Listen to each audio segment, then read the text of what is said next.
Again!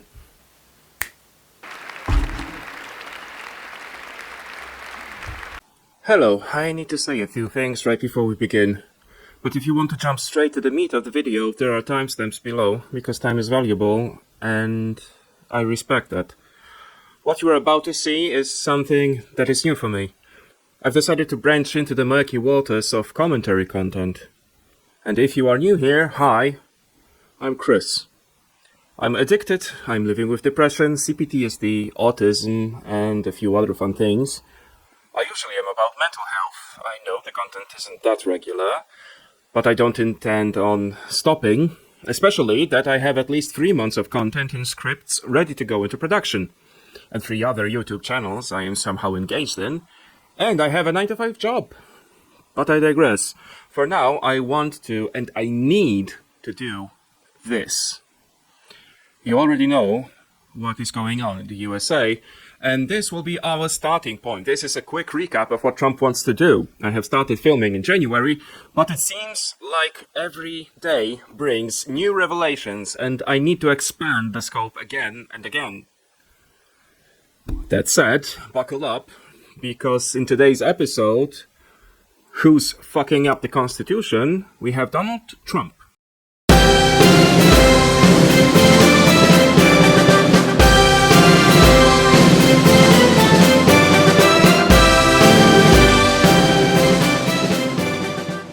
Promising to pull the plug on Birthright Citizenship, a policy that's been around longer than your grandma's meatloaf recipe. Apparently, the idea that being born in the US makes you a citizen is just too ridiculous for him to handle. Birthright citizenship is this quaint notion rooted in the 14th Amendment. You know, that little thing people added after the Civil War to ensure that everyone born in America, including former slaves, could call themselves American. But Trump and his fan club argue it's a magnet for birth tourism and illegal immigration, as if expecting mothers are lining up at the border with their future citizen onesies. Critics argue that eliminating this right could create a permanent underclass and boost the number of undocumented residents. But Trump's got a solution: just sign an executive order, because why not try to rewrite the Constitution with a pen stroke? The courts and legal experts, however, seem to think this is about as likely to succeed as a snowball in July. So, what's next? Well, prepare for lawsuits galore and a whole lot of heated debate about what it means to be American. If nothing else, it'll be a goldmine for the news cycle. And who doesn't love a good constitutional crisis with their morning coffee? Especially that a federal judge has put his executive order on ice again. This time, Judge Deborah Boardman made it clear that no court in the entire country has ever bought into Trump's creative reinterpretation of the 14th Amendment. If you are born on American land, you are an American. Citizenship is pretty much automatic, with little to none exclusions from this, meaning children of diplomats. We have established that. So the amount of children being born in America who do not get American citizenship is practically minimal, and it's easily justifiable. Cool, we've established that. So now the 14th Amendment states that people born on American land and practically being under American law are automatically citizens of the United States. As we've covered in other videos, the 14th Amendment says that birthright citizenship applies unless you are not bound by the laws of the United States. And I think even the Trump administration wants immigrants and tourists to be bound by the laws of the United States when they are in this country.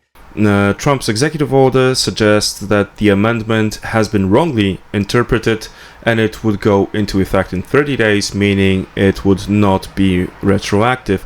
The American Civil Liberties Union and other groups immediately sued, calling it a reckless and ruthless repudiation of American values. Trump said he thought he had very good grounds for the order. Did he now? I don't think so, because this is the interpretation that has been in effect for obviously quite some time. and the including black people part from this article. Yeah, we are talking about former slaves after slavery was ended.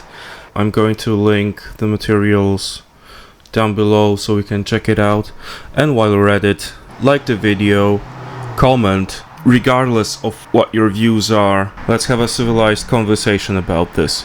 And protection for dangerous criminals, many from prisons and mental This institutions. ruling joins another smackdown from a Washington judge, both of whom found the order obviously unconstitutional, but of course Trump isn't one to take no for an answer.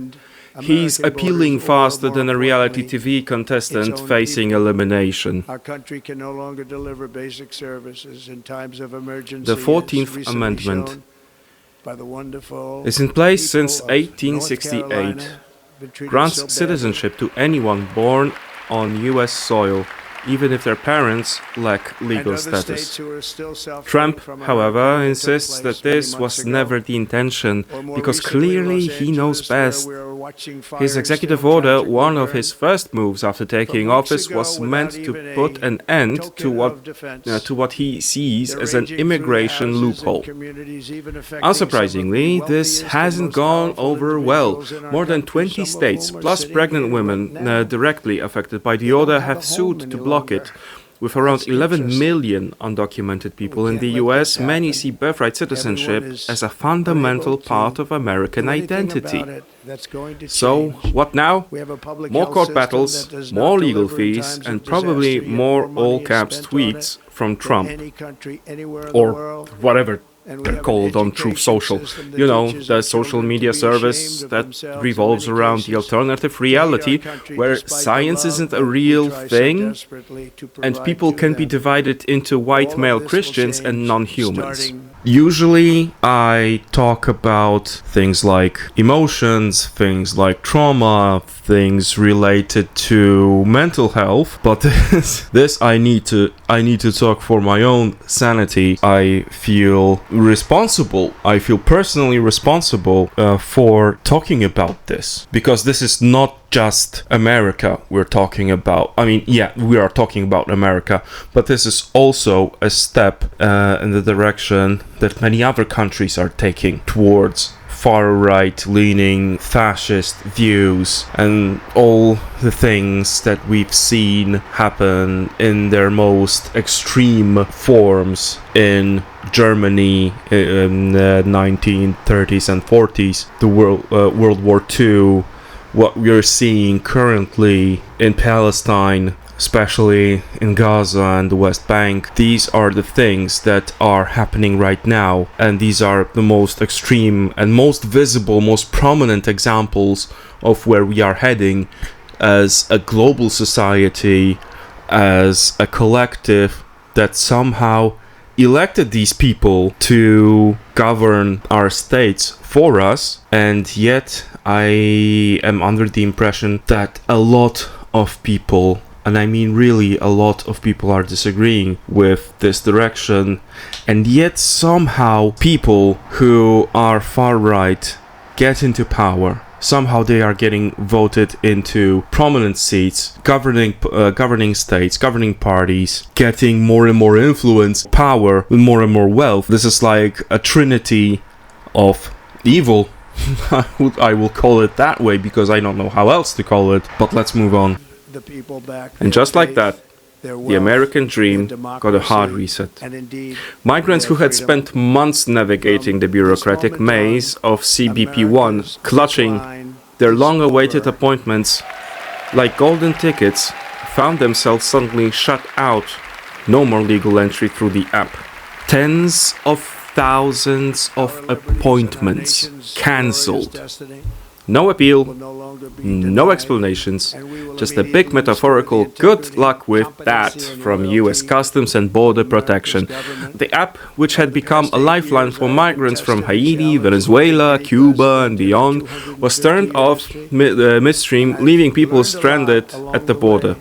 The shutdown comes as Trump revives his infamous Remain in Mexico policy, meaning more migrants will be forced to wait on the other side of the border for asylum hearings that may never come. So what happens now? Well, those 280,000 people trying for one of the 1,450 daily slots now have zero options. And when you shut down legal pathways without providing an alternative, guess what? More people are probably going to cross illegally. But hey, at least Trump can check another campaign promise off his list, right? Okay, another thing that Trump started regarding immigration is obviously the whole thing on regarding the southern border and deporting people who are already here legally or not.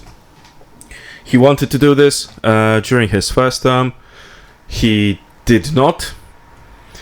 But where was it? Yes, Trump rolled out a blueprint to beef up security at the southern border in a series of executive orders that began taking effect soon after his inauguration on Monday, making good on his defining political promise to crack down on immigration and marking another wild swing in White House policy on the divisive issue. Some of the orders receive priorities from his first administration that his predecessor had rolled back, including forcing asylum seekers to wait in Mexico.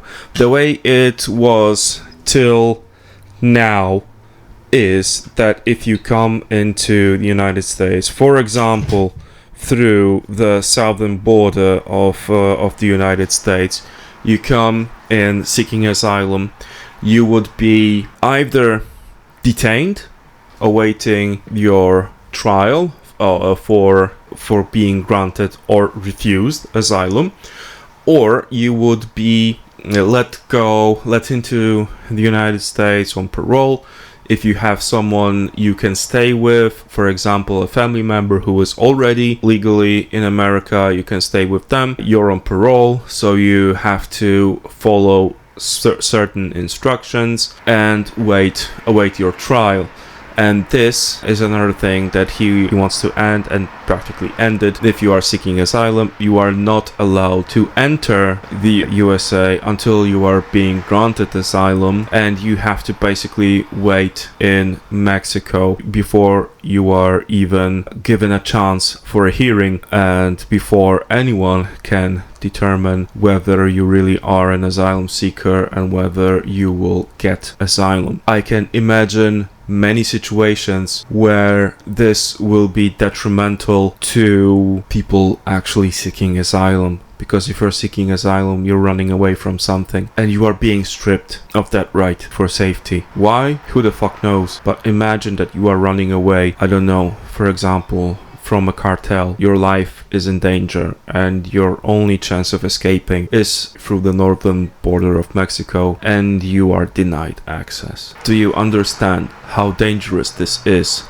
I mean, anything can happen, yes, but I can imagine that the percentage of people who are seeking asylum under false pretenses is fairly minimal, and the people who are actually seeking asylum really need to fucking get to safety. And on many occasions, this is the only way. Do you see this now? Imagine you are running from a cartel. He wants to obviously reinforce the wall, finish building the wall. Local police will have the authority to act like, listen to this, give the Homeland Security Secretary wide latitude to establish agreements with individual, state and local law enforcement agencies, quote, to the maximum extent permitted by law, end quote, that empower those non-federal officials to act as federal immigration officers. So if I'm understanding this correctly, a local sheriff will have authority as if he were a federal immigration officer, just some random local sheriff. This is just unbelievable. It's fear-mongering. It's absolute fear-mongering. They say that reinforcing the border will limit access to drugs, will limit drug trafficking, but cartels and gangs are just too damn well organized to fail to deliver drugs through the border. So Trump wants mass deportations, but ICE is already stretched too thin trying to deal with the criminals. That's the reality check. Right now, ICE has 1.4 million people with final orders of removal and 660,000 who have criminal records or pending charges. The problem? There are only 6,000 officers to handle all of that. Even if Trump wants to deport everyone, the math just doesn't add up. The Biden administration focused on deporting recent border crossers and criminals, and Trump's team says they'll do the same at first. But with Trump's border czar, Tom Homan, already saying, if you're here illegally, you've got a problem, you can bet enforcement will expand beyond just criminals. That's exactly what happened last time.